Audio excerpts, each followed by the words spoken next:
Super star Krishna, Mahanati Jayaprada కలిసి నటించిన భలే కృష్ణుడు 1985 సంవత్సరం జనవరి 14 సంక్రాంతి కానుకగా రిలీజ్ అయింది. ఆ రోజు సంక్రాంతి పండుగ అనేటప్పటికీ అందరికీ కూడా వినోదం ప్రధానం. అందరూ కూడా సినిమా టికెట్లు కొనుక్కొని థియేటర్కి వెళ్ళేవారు. ఆ రోజుల్లో ఈ సినిమా ఒక బ్లాక్ బస్టర్ మూవీగా మనం చెప్పుకోవచ్చు. ముఖ్యంగా సినిమా అనేది ఎంటర్టైన్మెంటే కాదు, వినోదంతో పాటు రియలిస్టిక్ వ్యూస్ కూడా పంచుకోవాలి అన్న ఒక సందేశం ఈ సినిమా ఇస్తుంది. ఇందులో ఒక అద్భుతమైన సాంగ్ ఉంది, బృందావనమది అందరిది మాధవుడందరి దైవము. ఈ పాట నిజంగా చెప్పాలంటే మంచి సాహిత్యపు విలువలతో కూడుకున్నటువంటి పాట. అలాగే ఈ పాట బర్త్డే సాంగ్స్లో కూడా వేసేవాళ్ళు. అలాగే సూపర్ స్టార్ కృష్ణ టాప్ 10 సాంగ్స్లో ఒక బెస్ట్ సాంగ్ ఏదంటే ఈ పాటను కూడా మనం చెప్పుకోవచ్చు. ఆ రోజుల్లో ఆకాశవాణిలో ఈ పాట వస్తూ ఉంటే అందరూ కూడా పులకించిపోయేవాళ్ళు. అంత మధురమైనటువంటి సాంగు ఈ చిత్రంలో ఉండటం అందరినీ కూడా ఆకట్టుకుంది. అలాగే ఎవరు నువ్వు అనేటువంటి పాట కూడా చాలా ఆలోచింపజేస్తుంది. ఎవరు నువ్వు, ఎవరు నువ్వు, నిధి సిరి సంపద పోయిన నువ్వు, శిథిలావస్థలో మిగిలావు, బతుకున్న శవానివి నువ్వు, ఇక మనిషిగా మిగిలే లేవు అనేటువంటి పాట. మనిషికి డబ్బు విలువ ఎలా ఉంటుంది, డబ్బు కనుక పోతే మనిషి విలువకి ఏమీ లేదు, ఆ మనిషిని ఎవరు చూడరు అన్నటువంటి ఒక భావం వచ్చేటువంటి పాట. నిజంగా ప్రేక్షకులు ఈ పాట చూసినప్పుడు స్క్రీన్ మీద ఒక విధంగా చెప్పాలంటే చలించిపోయారు. డబ్బుని కోల్పోయిన తర్వాత తన వాళ్ళు అనుకున్న వాళ్ళు ఎలా దూరం అవుతారు అన్నది ఈ ఫస్ట్ హాఫ్ అన్ అవర్లో చూసినటువంటి రియలిస్టిక్ ఇన్సిడెంట్స్ మనల్ని చాలాగా మనసుని బాధ పెడతాయి, ఓ విధంగా కాల్చివేస్తాయి, ఆలోచింపజేస్తాయి. అయితే చాలామందికి డౌట్ రావచ్చు, అసలు ఈ సినిమా ఒక విధంగా చెప్పాలంటే డబ్బుకున్న విలువ, ఆ డబ్బుని కనుక పోగొట్టుకుంటే మన చుట్టూ ఎవరు మిగలరు అనేటువంటి స్టోరీ లైన్ మీద ఎడుతుంది కదా. మరి ఇది ఎలా తీశారని అనుకుంటే K Raghavendra Rao super star Krishna కాంబినేషన్లో వచ్చినటువంటి మొట్టమొదటి చిత్రం ఇదే. ఇది ఒక విధంగా చెప్పాలంటే రాఘవేంద్రరావు సొంత అనుభవాల నుంచి కొన్నిటిని తీసుకొని తీశారని చెప్పి మనం చెప్పాలి. కారణం ఏంటంటే కెఎస్ ప్రకాశ్రావు అయిన గొప్ప డైరెక్టరు. ఆ రోజుల్లో కళాఖండాలు ఎన్నో తీశారు. అలాగే కమర్షియల్ సినిమాలు కూడా తీశారు. ప్రేమ్నగర్ కూడా ఈయన తీసిందే. ఈయన తీసినటువంటి సినిమాల్లో సూపర్ స్టార్ కృష్ణ కూడా నటించారు. వాటి స్త్రీ జన్మ, రెండోది చీకటి వెలుగులు. ఇవి ఆ రోజుల్లో మంచి చిత్రాలు. అలాగే ఈయన తీసినటువంటి చిత్రాలు అధికంగా పరాజయం పొందినప్పుడు కె రాఘవేంద్రరావు వాళ్ళ ఫ్యామిలీ కూడా చాలా కష్టాలు పడింది. కొన్నాళ్ళు డబ్బులకు కూడా ఇబ్బంది పడినటువంటి సందర్భాలు ఉన్నాయి. రాఘవేంద్రరావు జీవిత చరిత్ర, ఆయన చిన్ననాటి విశేషాలు తెలిసిన వాళ్ళందరికీ కూడా ఈ విషయాలు తెలుసు. కాబట్టి ఆయనకి చిన్నప్పటి నుంచి కూడా డబ్బులో పెరిగారు, డబ్బు పోగొట్టుకున్నటువంటి క్షణాలు చూశారు. ఆ రోజుల్లో తాను అనుకున్న వాళ్ళు దూరమైనటువంటి వాళ్ళని చూశారు. తర్వాత స్టార్ డైరెక్టర్ అవ్వటం కూడా ఆయనకి తెలుసు. స్టార్ డైరెక్టర్ అయిన తర్వాత మళ్ళీ ఆయన చుట్టూ చేరిన వాళ్ళని ఆయన చూశారు. కాబట్టి ఆయన అనుభవాల నుంచి ఈ కథని ఒక విధంగా మలిచారని కూడా మనకు అనిపిస్తుంది. ఆయన ఒక్క జీవితమే కాదు, చాలామంది జీవితాల్లో డబ్బు విలువ ఇలాగే ఉంటుంది. ఇలాగే కథాపరం విషయానికి వచ్చేప్పటికీ సూపర్ స్టార్ కృష్ణ తండ్రి జగ్గయ్య మంచి వ్యాపారవేత్త. ఆయనకున్నటువంటి వ్యాపారం కొన్ని కోట్లలో ఉంటుంది. కానీ ఒక టెలిఫోన్ మాట్లాడేటువంటి కంగాల్లో ఆయన పెట్టేటువంటి సంతకాలు చూడకుండా చేయటం వలన ఆయన ఆస్తిని ఎలా పోగొట్టుకుంటాడు. అలాగే ఆస్తిని తెలివిగా కాజేసినటువంటి నాగభూషణం, మోహన్ బాబు, వీళ్ళిద్దరూ కూడా ఆయన ఆస్తిని ఎలా ఎంజాయ్ చేస్తారు. మరి సూపర్ స్టార్ కృష్ణ కుటుంబం వీధిని ఎలా పడుతుంది, పడిన తర్వాత తన కోల్పోయినటువంటి ఆస్తిని ఏ విధంగా మళ్ళీ వాళ్ళ దగ్గర నుంచి మోసపూరితంగానే అతను చేజిక్కించుకుంటాడు, ఏ విధంగా నాటకీయ మలుపుల ద్వారా విజయం సాధిస్తాడన్నదే ఈ సినిమా యొక్క కథ. ఒక విధంగా చెప్పాలంటే భలే కృష్ణుడు మార్వేషన్ గెటప్లో కూడా లాస్ట్ క్లైమాక్స్ ఒక 10 minutes super star Krishna Jayaprada కూడా అందరినీ వినోదాత్మకంగా అలరిస్తారు. ఎన్టీ రామారావు చాలా సినిమాల్లో ఆయన మారువేషాలతో నటించారు. ఎన్టీ రామారావు తర్వాత సూపర్ స్టార్ కృష్ణ మారువేషాల్లో ఎక్కువగా నటించినటువంటి ఘనత కూడా ఈయనకే దక్కుతుంది. అలాగే ఎన్టీ రామారావుకి క్లాస్లో మాస్లో ఎటువంటి ఇమేజ్ ఉందో అలాంటి ఇమేజీ మరి సూపర్ స్టార్ కృష్ణ కూడా ఉంది. ఈ సినిమాలో మనం కథాపరంగా చూసుకుంటే ఆయన ప్రేమించినటువంటి సంగీత అప్పటికి మంచి మంచి సినిమాల్లో నటించింది. ముత్యాల ముగ్గు లాంటి సినిమాల్లో. ఈ సినిమాలో కూడా తొడుక్కుమని మెరుస్తారు. కానీ డబ్బు ఉన్నప్పుడు ఆవిడ కూడా ఒక మధ్యతరగతి బిలో మిడిల్ క్లాస్ ఫ్యామిలీనే. కానీ డబ్బు ఎప్పుడైతే పోయిందో ఎవరు నువ్వు అని అడిగేటువంటి సన్నివేశం నిజంగా ఈ సినిమాలో ఒక టర్నింగ్ పాయింట్.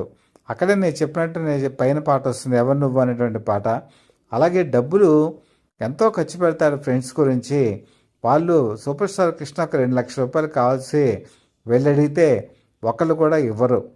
ఇది కూడా ఈ సినిమాలో చాలామందిని ఫ్రెండ్స్ అనేవాళ్ళు మనం నీళ్లు ఉన్నంత వరకు కప్పులు ఎలాగ ఉంటాయో, నీళ్లు అయిపోయినాడు కప్పులు బయటికి వెళ్ళిపోతాయో అలాగే ఫ్రెండ్షిప్ కూడా ఉంటుందన్న భావన ఈ సినిమా చూసినప్పుడు కలుగుతుంది. నుడుకో కొడుకో ఒక రియలిస్టిక్ ఫ్రెండ్ ఉంటాడు, కాదని అనలేం. కానీ చాలా చోట్ల ఏంటంటే ఫ్రెండ్షిప్ని నమ్మి డబ్బులు పోగొట్టుకుంటే మాత్రం తిరిగి రావు అనేటువంటి ప్రాథమిక సూత్రాన్ని ఈ సినిమాలో చూపించినప్పుడు చాలామంది ఈ సినిమా తర్వాత డబ్బుని పొదుపుగా వాడుకోవటం అనేది అలవాటు చేసుకున్నారు. ఇది ఒక సినిమా వల్లే సాధ్యమవుతుందా అంటే అవుతుందండి. ఒక సినిమా మనిషి జీవితంలో చాలా ప్రభావితం చేస్తుంది. ఈ సినిమాను చూసి డబ్బు విలువ తెలుసుకున్న వాళ్ళు చాలామంది ఉన్నారు. సూపర్ స్టార్ కృష్ణకి ఈ ఖ్యాతి కూడా క్రెడిట్ కూడా దక్కుతుంది, రాఘవేంద్రరావు కూడా దక్కుతుంది. ఒక విధంగా చెప్పాలంటే డబ్బు విలువ ఏనాడైతే మనిషి తెలుసుకుంటాడో ఆ రోజే అతని సిరి సంపదలు నిలబడతాయి. ఈ సినిమా చేస్తున్నప్పుడే సూపర్ స్టార్ కృష్ణకి ఒక ఆలోచన కూడా వచ్చింది. ఈ ఆలోచన రావడానికి కూడా భలే కృష్ణుడే కారణం. భలే కృష్ణుడు కథా విధానం ఆయనకి నచ్చినప్పుడు ఆయన అనుకున్నారు. అంతవరకు ఆయన పద్మనాభ స్టూడియోస్ మీద అనేక సినిమాలు తీస్తున్నారు. కానీ ఒక స్థిరమైనటువంటి ఆస్తులు అంటే ఇల్లు ఇలాంటివన్నీ కొనుక్కున్నారు. ఊటీలో గెస్ట్ హౌస్ కొనుక్కున్నారు, అన్నీ చేశారు, పొలాలు కొనుక్కున్నారు. కానీ మరి సినీ పరిశ్రమలో అందరికీ కూడా ఉపయోగపడేలా స్టూడియో కట్టాలన్న ఆలోచన ఈ సినిమా చేస్తున్నప్పుడే ఆయనకు కలిగింది. కారణం ఏంటంటే మనిషికి డబ్బు విలువ ఎప్పుడు తెలుస్తుంది? స్థిరాస్తి దాని పెరుగుదల ఉన్నప్పుడే కదా. కాబట్టి స్థిరాస్తికి ఉన్న విలువ మనకి స్టూడియో ద్వారానే వస్తుందని గ్రహించి ఈ సినిమా రిలీజ్ అయిన 2 సంవత్సరాల తర్వాత 1982 సంవత్సరంలో హైదరాబాద్లో పద్మాలయ స్టూడియోస్కి సంబంధించిన స్థలాన్ని కొనుగోలు చేశారు. తర్వాత అతి త్వరితంగా కన్స్ట్రక్షన్ పూర్తి చేసి 1985 సంవత్సరంలో కె రాఘవేంద్రరావు డైరెక్షన్లోనే అగ్నిపర్వతం సినిమా ఆ స్టూడియోలోనే షూటింగ్ జరుపుకోవడం విశేషం. అంటే ఈ సినిమా భలే కృష్ణుడి సినిమాలో ఆయన స్టూడియో కట్టాలన్న ఆలోచన వచ్చింది. ఈయన డైరెక్షన్లోనే చేస్తున్న అగ్నిపర్వతంలో ఆ స్టూడియోలోనే చేసుకోవడం కూడా గమనార్హం. ఈ సినిమా చేస్తున్నప్పుడే దాదాపు ఈ సినిమా రిలీజ్ అయ్యి విజయ విహారం చేస్తున్న టైంలోనే మరి మహానటి సావిత్రి కూడా ఆరోగ్యపరంగా బాగా దెబ్బతినున్నారు. అప్పుడే ఆ తర్వాత కోమాలకు కూడా వెళ్ళటం జరిగింది. దీనివల్ల అందరికీ కూడా ఈ వార్త దావానంలా వ్యాపించింది. బెంగళూరులోకి వెళ్ళినప్పుడు ఈ ఇన్సిడెంట్ జరిగినప్పుడు ఆవిడకు ఉన్నటువంటి పరిస్థితి, ఆవిడ దయనీయమైనటువంటి పరిస్థితి, ఆవిడ అన్నీ చూసి కూడా చాలామంది అంతకుముందు భలే కృష్ణుడు సినిమా చూశారు కాబట్టి ధనమేరా అన్నిటికీ మూలం అన్నటువంటి ఒక సూత్రం ఏదైతే ఉందో అక్కడ కూడా అప్లై చేసి చూశారు. ఒక మహానటి అంత డబ్బులు సంపాదించి చివరి దశలో ఇలాంటి కష్టాలు పడటం అందరినీ కూడా ఆశ్చర్యచకితులను చేసింది. ఈ విధంగా చెప్పాలంటే మహానటి జయప్రద ఈ సినిమాలో నటిస్తున్నప్పుడే ఆవిడ కూడా ఒక నిర్ణయం తీసుకున్నారు. తను కూడా ఇక ఫిక్స్డ్ దాని మీద పెట్టాలన్న నిర్ణయంతోనే ఆవిడ చెన్నైలో జయప్రద అనేటువంటి ఒక థియేటర్ని తీసుకున్నారు. అది యాక్చువల్గా ఓల్డ్ థియేటరు.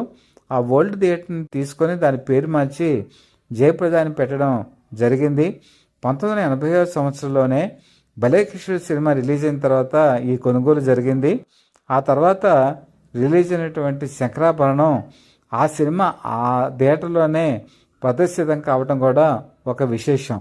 ఆ విధంగా చాలామంది ఐడియాస్లో ఒక విధంగా భలే కృష్ణుడు ఒక ఆలోచన తీసుకొచ్చింది, మనం డబ్బులు పొదుపుగా వాడుకోవాలి, జాగ్రత్త పడాలి అని చెప్పేసి. అలాగే ఈ సినిమాలో మీరు కనుక చూస్తే నాగభూషణం పక్కన హలం కనిపిస్తారు. హలం జయప్రద ఇద్దరు కలిసి మన్మథ లీల అని చెప్పేసి ఒక సినిమాలో నటించారు. మన్మథలీల సినిమాలో ఈ హలం అన్న ఆవిడ హీరోయిన్, కమల్ హాసన్ పక్కన నటిస్తారు. అందులో ఒక చెప్పాలంటే ఒక టీనేజ్ గర్ల్ అనుకోవచ్చు, ఒక ఒక బ్యూటీ గర్ల్ అనుకోవచ్చు, ఒక మోడర్న్ గర్ల్ అనుకోవచ్చు. అలాంటి క్యారెక్టర్లో కనిపిస్తారు జయప్రద. 76వ సంవత్సరంలో జరిగేటువంటి ఈ సినిమా కరెక్ట్గా 5 సంవత్సరాలు అయిన తర్వాత ఇదే సినిమాలో జయప్రద స్టార్ హీరోయిన్గా ఎదగటం, హలం మాత్రం ఒక హీరోయిన్ స్థాయి నుంచి ఒక వ్యాంప్ క్యారెక్టర్కి పడిపోవటం ఒక విధి విచిత్రం అనిపిస్తుంది. సినీ పరిశ్రమలో ఏదైనా సాధ్యమండి. హీరోయిన్ అనుకున్న వాళ్ళు వ్యాంప్ అవుతూ ఉంటారు, చిన్నగా పాత్రలు వేసిన వాళ్ళు హీరోయిన్స్ అవుతూ ఉంటారు అనడానికి ఈ సినిమా చూస్తే మనకు ఆ పాత రోజులే గుర్తుకొస్తాయి. జయప్రద ఈ సినిమాలో ఆవిడ ఒక డిఫరెంట్ క్యారెక్టర్ చేశారు. అంతవరకు ఆవిడ చేసిన సినిమాలో కనుక చూస్తే ఒక మోడర్న్ గర్ల్ గాను, ఒక పట్టణపు అమ్మాయి గాను, బాగా చదువుకున్న అమ్మాయి గాను ఇలాగ కనిపించేటువంటి ఆవిడ ఈ సినిమాలో ఒక పక్క మాస్ గర్ల్గా, అలాగే తర్వాత పక్క పల్లెటూరు లాంగ్వేజ్తో మాట్లాడే ఒక యువతిగా కనిపిస్తారు. అలాగే కష్టాల్లో ఉన్నప్పుడు కృష్ణను ఆదుకొని అతనికి పనిప్పించి అతని మనసులో సుస్థిర స్థానం సంపాదించుకొని అతని జీవిత భాగస్వామి అయ్యేటువంటి క్యారెక్టర్గా కూడా ఆవిడ కనిపిస్తారు. ఇదే క్యారెక్టర్ ఈవిడ చేయటం వల్ల హిందీలో చుట్టాలున్న జాగ్రత్త రీమేక్ చేసినప్పుడు మవాలి అని చెప్పి తీశారు. మవాలి అని తీసినప్పుడు కూడా హిందీలో ఈ క్యారెక్టర్ విలేజ్ గర్ల్ టైపు ఎవరు చేస్తారు అనుకున్నప్పుడు ఈ భలే కృష్ణ సినిమాల క్యారెక్టర్ని చూసే సూపర్ స్టార్ కృష్ణ ఆ క్యారెక్టర్కి రికమెండ్ చేయడం జరిగింది. మవాలీలో కూడా ఆవిడ ఇదే తరహా క్యారెక్టర్ని హిందీలో కూడా చేస్తే నార్త్ ప్రేక్షకులు కూడా దిగ్భ్రాంతి చెందారు. ఎందుకంటే అంతవరకు జయప్రదని ఒక యాంగిల్లో చూసినటువంటి వాళ్ళు ఒక డిఫరెంట్ యాంగిల్లో ఒక విలేజ్ గర్ల్గా ఆవిడ చూపించినటువంటి నటనని ఆశ్చర్యచకితం చేసింది. అంటే ఒక విధంగా భలే కృష్ణుడు ఆవిడకి ఒక డిఫరెంట్ మేనరిజం, డిఫరెంట్ క్యారెక్టర్ తీసుకొచ్చిందని చెప్పుకోవచ్చు.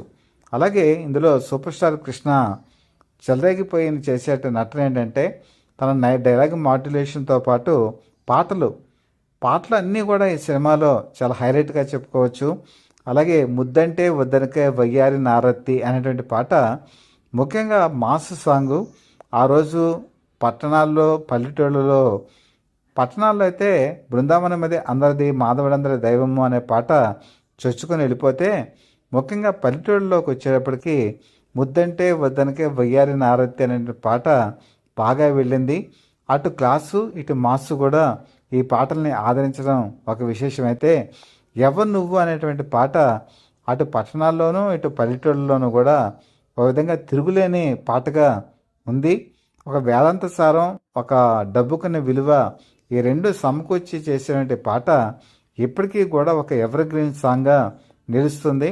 ఇది కూడా సూపర్ స్టార్ కృష్ణ టాప్ 20 సాంగ్స్లో వన్ ఆఫ్ ద సాంగ్గా చెప్పుకోవచ్చు.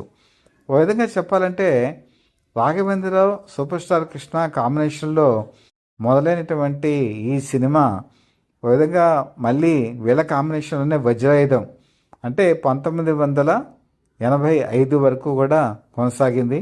ఆ తర్వాత వేరే కారణాల వల్ల వీళ్ళు సినిమాలు చేయలేకపోయారు. కానీ చేస్తుంటే మాత్రం అద్భుతమైనటువంటి హిట్స్ వచ్చి ఉండేవి. ఎందుకంటే ఈ మధ్యకాలంలోనే అప్పట్లోనే వాళ్ళు ఊరికి మునగాడు, అలాగే మరి అగ్నిపర్వతం లాంటి ఎన్నో సూపర్ డూపర్ హిట్స్ ఇచ్చారు. మరి ఇంకొన్ని సినిమాలు చేస్తుంటే ఎలాగుండేది అన్న ప్రశ్నకి సమాధానం ఇప్పటికీ కూడా మనకి దొరకదు. ఒక్కొక్కసారి మనకు అనిపిస్తూ ఉంటుంది విధి లిఖితం ఎలాగే ఉంటుందేమో. ఇద్దరు మంచి ఆర్టిస్టులు, ఒక మంచి డైరెక్టరు, ముగ్గురు కూడా కలిసి ఉంటే ఇంకేదైనా మంచి చిత్రాలు వచ్చేదన్న దానికి మనకి సమాధానం దొరకదు.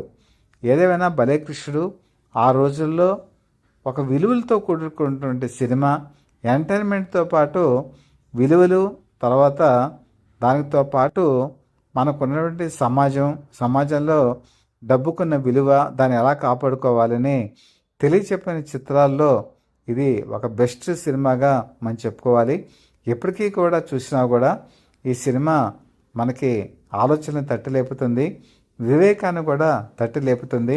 డబ్బుని ఎవరైతే పొదుపుగా వాడుకుంటారో, జాగ్రత్తగా వాడుకుంటారో వాళ్ళ జీవితాలు బాగుంటాయని తెలియజెప్పిన ఈ చిత్రం నిజంగా సూపర్ స్టార్ కృష్ణ కెరీర్లోనే ఒక మర్చిపోలేని మధురానుభూతిని కలిగించే చిత్రంగా మనం చెప్పుకోవచ్చు. ఈ సినిమాని మీరు చూసారా? చూసింటే మీ అభిప్రాయాన్ని కామెంట్స్ రూపంలో నాకు తెలియచేయండి. ఈ ఛానల్ని సబ్స్క్రైబ్ చేసుకున్నట్టయితే సబ్స్క్రైబ్ చేసుకొని మీ బ్లెస్సింగ్స్ మాకు అందజేయవలసిందిగా మనస్ఫూర్తిగా కోరుకుంటూ, మీ మిత్రుడు శ్రేయోభిలాషి, సత్యాపద people live TV chief editor DVSS Krishnaprasad.